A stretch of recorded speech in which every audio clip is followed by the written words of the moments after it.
Doctors strike ವಿಚಾರವಾಗಿ ಇವತ್ತು ಕೂಡ ರಾಜ್ಯಾದ್ಯಂತ ಕಂಟಿನ್ಯೂ ಮಾಡಿದ್ದಾರೆ ಡಾಕ್ಟರ್ಸ್ ಸ್ಟ್ರೈಕ್ ನ ಮುಷ್ಕರವನ್ನ. ಈಗ ಡಿಸಿಪಿ ಮುಂದೆ ಶರಣಾಗೋದಕ್ಕೆ ಹಾಜರಾಗಿದ್ದಾರೆ ಕಾರವೇ ಟೀಮ್. ಡಿಸಿಪಿ ಮುಂದೆ ಇವತ್ತು ಶರಣಾಗ್ತಾರೆ ಅನ್ನುವಂಥದ್ದು, ಅವ್ರನ್ನ ಅರೆಸ್ಟ್ ಮಾಡಬೇಕಾಗಿತ್ತು ಅನ್ನೋದು ಡಾಕ್ಟರ್ಗಳ ವೈದ್ಯರ ಕೂಗು.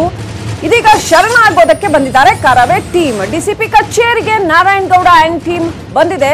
ಸೌತ್ ಎಂಡ್ ಸರ್ಕಲ್ ಬಳಿ ಇರ್ತಕ್ಕಂಥ ಡಿಸಿಪಿ ಆಫೀಸ್ಗೆ ಬಂದಿದ್ದಾರೆ. ಡಿಸಿಪಿ ರೋಹಿಣಿ ಸಪೇಟ್ ಮುಂದೆ 15 ಕಾರ್ಯಕರ್ತರು ಶರಣಾಗ್ತಾರೆ.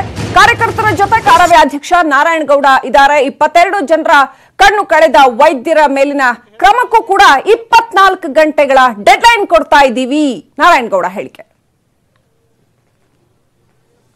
ಕರವೇ ಕಾರ್ಯಕರ್ತರು ಖುದ್ದಾಗಿ ಬಂಧನಕ್ಕೊಳಗಾಗ್ತಿರುವಾಗ ಯಾರು 22 ಜನ ಬಡವರ ಕಣ್ಣನ್ನು ತಗೊಂಡ್ರಲ್ಲ ಈ ಡಾಕ್ಟರ್ಗಳು, ಅವ್ರನ್ನ ಬಂಧಿಸಬೇಕು, ಅವ್ರ ಮೇಲೆ ಕಾನೂನು ಕ್ರಮ ತಗೋಬೇಕು.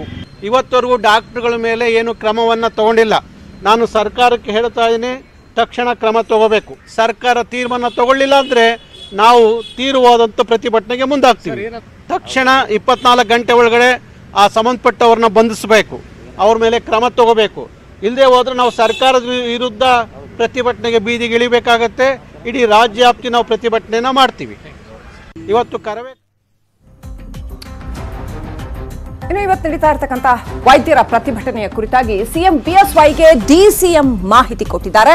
ಸಿಎಂಗೆ ಅಶ್ವಥ್ ನಾರಾಯಣ್, ಡಿಸಿಎಂ ಅಶ್ವಥ್ ನಾರಾಯಣ್ ಸಂಪೂರ್ಣ ಮಾಹಿತಿ ಕೊಟ್ಟಿದ್ದಾರೆ ಏನೇನು ನಡೀತಾ ಇದೆ ಅಂತ. ಕರವೇ ಕಾರ್ಯಕರ್ತರ ಗಲಾಟೆ, ಶರಣಾಗತಿ ಬಗ್ಗೆ ಕೂಡ ವಿವರಣೆ ಕೊಟ್ಟಿದ್ದಾರೆ. ನಿನ್ನೆ ಕರವೇ ಮುಖಂಡರ ಮನವೊಲಿಸೋದಕ್ಕೆ ಅಶ್ವಥ್ ನಾರಾಯಣ್ ಸಾಕಷ್ಟು ಪ್ರಯತ್ನ ಪಟ್ಟಿದ್ರು. ರೋಗಿಗಳಿಗೆ ಆಗ್ತಾ ಇರೋ ಸಮಸ್ಯೆ ಬಗ್ಗೆ ಕಾರವೇ ಬಳಿ ಮಾತುಕತೆ ಮಾಡಿದ್ರು. ಡಿಸಿಎಂ ಜೊತೆ ಮಾತುಕತೆ ಬಳಿಕ ಶರಣಾಗತಿಗೆ ಅಂತೂ ಇಂತೂ ಕರವೇ ಒಪ್ಕೊಂಡಿತ್ತು. ಇದೀಗ ಶರಣಾಗತಿಗೆ ಬಂದಿದ್ದಾರೆ, ಡಿಸಿಪಿ ಆಫೀಸಿಗೆ ಬಂದಿದ್ದಾರೆ. ಸೊ ಒಂದು ಹಂತಕ್ಕೆ ಸಮಸ್ಯೆ ಬಗೆಹರಿದಿದೆ, ಆಲ್ಮೋಸ್ಟ್ ಸಮಸ್ಯೆ ಬಗೆಹರಿದಿದೆ ಅನ್ನೋ ಹಾಗೆ ಕಾಣ್ತಾ ಇದೆ. ಬಹುಶಃ ಸಂಧಾನ ಸಫಲ ಆದರೆ ಇವತ್ತು ಡಾಕ್ಟರ್ಸ್ ತಮ್ಮ ಮುಷ್ಕರವನ್ನ ಹಿಂಪಡಿಬಹುದು. ರೋಗಿಗಳಿಗೆ ಆಗ್ತಾ ಇರೋ ಸಮಸ್ಯೆ ಬಗ್ಗೆ ಮನವರಿಕೆ ಮಾಡಿಕೊಡ್ಲಾಗಿದೆ ಅಂತ ಅಶ್ವಥ್ ನಾರಾಯಣ್ ಹೇಳಿದ್ದಾರೆ. ಒಟ್ಟಾರೆ ಇವರಿಬ್ಬರ ಜಗಳದಲ್ಲಿ ಕೂಸು ಬಡವಾಯ್ತು ಅನ್ನೋ ಹಾಗೆ ಕರ್ನಾಟಕದ ಜನ ಸಾಕಷ್ಟು ಪರದಾಡೋ ಹಾಗಾಯ್ತು. ಇವತ್ತು ಕೂಡ OPD ಬಂದ್ ಮಾಡಿ ವೈದ್ಯರು ಮುಷ್ಕರ ನಡೆಸ್ತಾನೆ ಇದ್ದಾರೆ. ಇವರಿಬ್ಬರ ಪ್ರತಿಷ್ಠೆಯ ಜಗಳದಲ್ಲಿ ಮತ್ತೊಂದು ಕಡೆ ಸರ್ಕಾರ ಕೈಗೊಳ್ಳಬೇಕಾಗಿರೋ ತುರ್ತು ಕಾನೂನು ಕ್ರಮಗಳನ್ನ ಕೈಗೊಳ್ಳದ ಹಿನ್ನೆಲೆಯಲ್ಲಿ ರಾಜ್ಯದ ಜನ ಸಾಕಷ್ಟು ಪರದಾಡೋ ಹಾಗಾಯ್ತು, ರೋಗಿಗಳಿಗೆ ತೊಂದರೆ ಆಗೋ ಹಾಗಾಯ್ತು. ಇಷ್ಟೆಲ್ಲ ಆಯ್ತು, ಡಾಕ್ಟರ್ಸಿಗೂ ಸಮಾಧಾನ ಆಯ್ತು, ಕಾರವೇ ಅವರಿಗೂ ಸಮಾಧಾನ ಆಯ್ತು. ಆಯ್ತಪ್ಪ, ಈಗ ತೊಂದರೆಗೊಳಗಾದ ರೋಗಿಗಳಿಗೆ ಯಾರು ಕಾಂಪನ್ಸೇಟ್ ಮಾಡೋರು ಅನ್ನೋ ಪ್ರಶ್ನೆ ಮಾತ್ರ ಹಾಗೆ ಉಳ್ಕೊಳ್ಳುತ್ತೆ. ಇನ್ನಷ್ಟು ಅಪ್ಡೇಟ್ ಪಡ್ಕೊಳ್ಳೋಣ. ನಮ್ಮ ಪ್ರತಿನಿಧಿ ಮುನಿರಾಜು ಫೋನ್ ಸಂಪರ್ಕದಲ್ಲಿದ್ದಾರೆ. ಮುನಿರಾಜು, ಅಂತೂ ಇಂತೂ ಏನು ಕಾಂಪ್ರಮೈಸ್ ಆಗ್ತಾ ಇದೆಯಾ?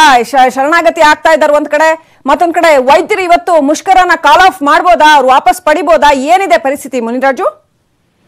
ಶ್ರೀಲಕ್ಷ್ಮಿ, ಈಗಾಗಲೇ 15 ಕಾರ್ಯಕರ್ತರನ್ನ ಕರವೇ ಅಧ್ಯಕ್ಷ ನಾರಾಯಣಗೌಡ ಸರೆಂಡರ್ ಮಾಡೋದಕ್ಕೆ ಒಂದು ಕರ್ಕೊಂಡು ಬಂದಿರುವಂತದ್ದು. ಡಿಸಿಪಿ ಕಚೇರಿಯಲ್ಲಿ ಅವರನ್ನ ಸರೆಂಡರ್ ಮಾಡಿಸಿ ನಂತರ ಕಾನೂನು ಪ್ರಕ್ರಿಯೆಗಳೇನಿದೆ ಆ ಮುಖಾಂತರ ಅವರನ್ನ ಒಂದು ಜಾಮೀನು ಕೊಡಿಸೋದಿರ್ಬೋದು ಅಥವಾ ಕಾನೂನಿನಡಿ ಅವರನ್ನ ಬಂಧಿಸುವಂತ ಪ್ರಕ್ರಿಯೆ ಏನಿದೆ ಅದನ್ನ ಮಾಡಿಸಿ ನಂತರ ಮುಂದಿನ ಹೋರಾಟ ವೈದ್ಯರ ವಿರುದ್ಧ ನಾವು ಮಾಡ್ತೀವಿ ಅಂತ ಹೇಳಿ ಈಗಾಗಲೇ ರಕ್ಷಣಾ ವೇದಿಕೆಯಿಂದ ಒಂದು ಕರೆ ಕೊಟ್ಟಿರುವಂತದ್ದು. ಮತ್ತೆ ಈ ಬಗ್ಗೆ ಸರ್ಕಾರಕ್ಕೂ ಕೂಡ ಒಂದು ಎಚ್ಚರಿಕೆಯನ್ನು ಕೊಟ್ಟಿದ್ದಾರೆ. ಏನು 24 ಗಂಟೆಯಲ್ಲಿ ನಮ್ಮ ಕಾರ್ಯಕರ್ತರನ್ನ ನಾವು ಯಾವ ರೀತಿ ಸರೆಂಡರ್ ಮಾಡಿದೀವೋ ಅದೇ ರೀತಿ 24 ಗಂಟೆಯಲ್ಲಿ ವೈದ್ಯರ ಮೇಲೂ ಸಹ ಸರ್ಕಾರ ಕ್ರಮ ಕೈಗೊಳ್ಬೇಕು. ಮತ್ತೆ ಆ ಬಡ ರೋಗಿಗಳಿಗೆ ಒಂದು ಸರ್ಕಾರ ರಕ್ಷಣೆ ಕೊಟ್ಟು ಅವರಿಗೆ ಸೂಕ್ತ ಪರಿಹಾರವನ್ನು ಸಹ ಕೊಡಬೇಕು ಅಂತ ಹೇಳಿ ಒಂದು ಎಚ್ಚರಿಕೆಯನ್ನು ಸಹ ಕೊಟ್ಟಿರೋದು.